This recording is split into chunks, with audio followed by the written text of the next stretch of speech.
સૌથી પહેલા દોસ્તો આપણે વાત કરીએ તો કેન્દ્રીય કર્મચારીઓ માટે સારા સમાચાર। કેન્દ્રીય કર્મચારીઓ માટે હવે તેમના બાળકોના શિક્ષણ અને હોસ્ટેલની સબસિડી જેવા અમુક ભથ્થામાં વધારો મળશે।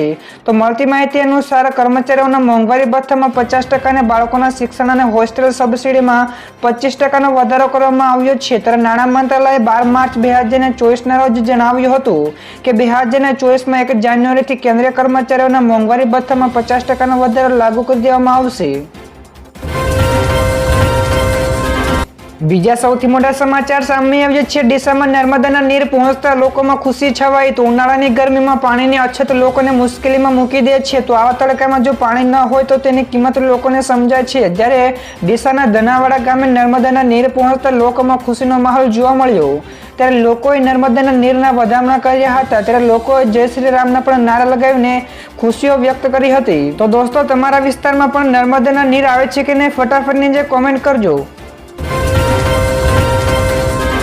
આગળ દોસ્તો વધુ એક સૌથી મોટા સમાચાર મળ્યા છે। કેસર કેરીનું આગમન, કેરી રસિયાઓની આતુરતાનો અંત આવ્યો છે। ત્યારે તાલાળા માર્કેટિંગ યાર્ડમાં 11,000થી વધુ બોક્સો કેસર કેરીની આવક થઈ છે। તો આ વર્ષે 5 લાખ જેટલા બોક્સો જ આવક થાય તેવી શક્યતા છે। તો આ સિઝનમાં વિષમ વાતાવરણના કારણે કેસર કેરીના પાકને વ્યાપક નુકસાન થયું છે।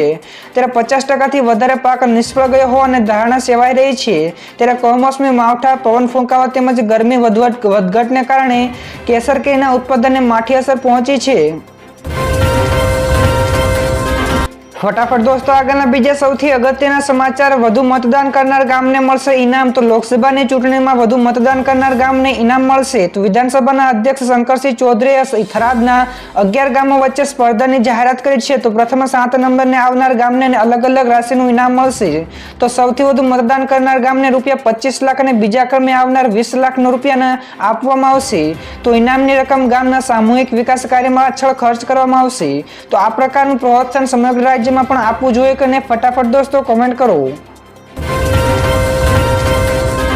ત્યાર પછી દોસ્તો બીજા સૌથી મહત્વપૂર્ણ સમાચાર। 7 મે ભારે ગરમીની આગાહી। દેશભરમાં ગરમી લોકોને પરેશાન કરી રહી છે। ત્યારે લોકોને ગરમીનો માર સહન કરવો પડી રહ્યો છે। તો આ દરમિયાન હવામાન વિભાગ નિષ્ણાંત પરેશ ગૌસ્વામીએ ગુજરાતમાં મતદાનના દિવસે એટલે કે 7 મેના રોજ આકરી ગરમી પડે તેવી આગાહી કરી છે।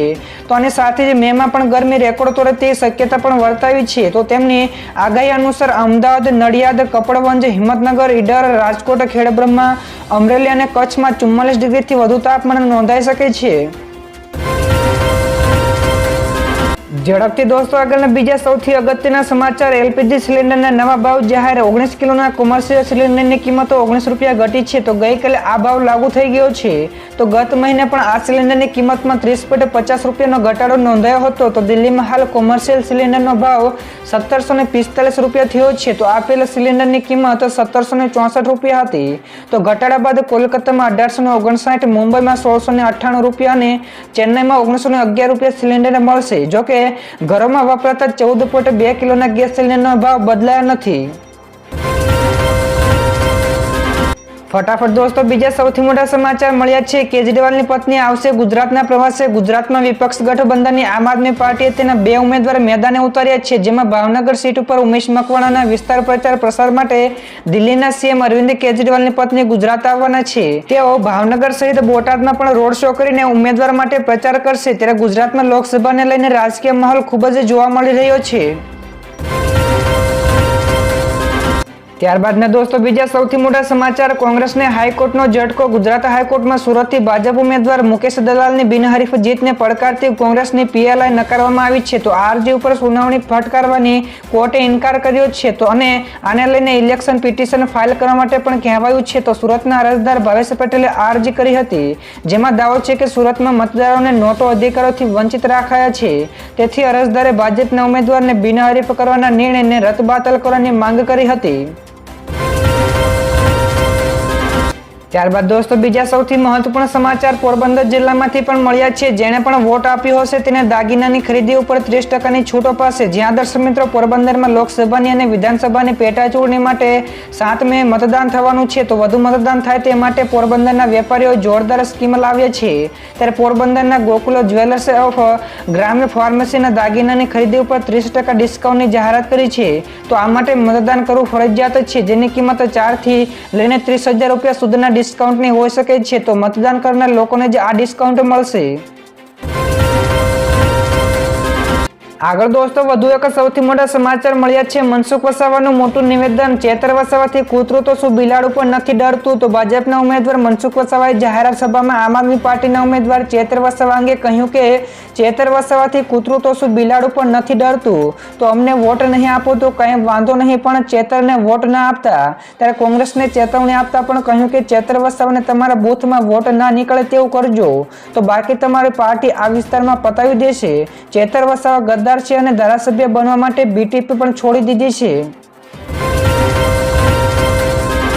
તો દોસ્તો બીજા સૌથી મહત્વપૂર્ણ સમાચાર મળ્યા છે. એપ્રિલમાં ₹2.10 લાખ કરોડનું જીએસટી કલેક્શન થયું. કેન્દ્ર સરકારે એપ્રિલ 2024માં ₹2.10 લાખ કરોડનું રેકોર્ડ બ્રેક જીએસટી કલેક્શન કર્યું છે.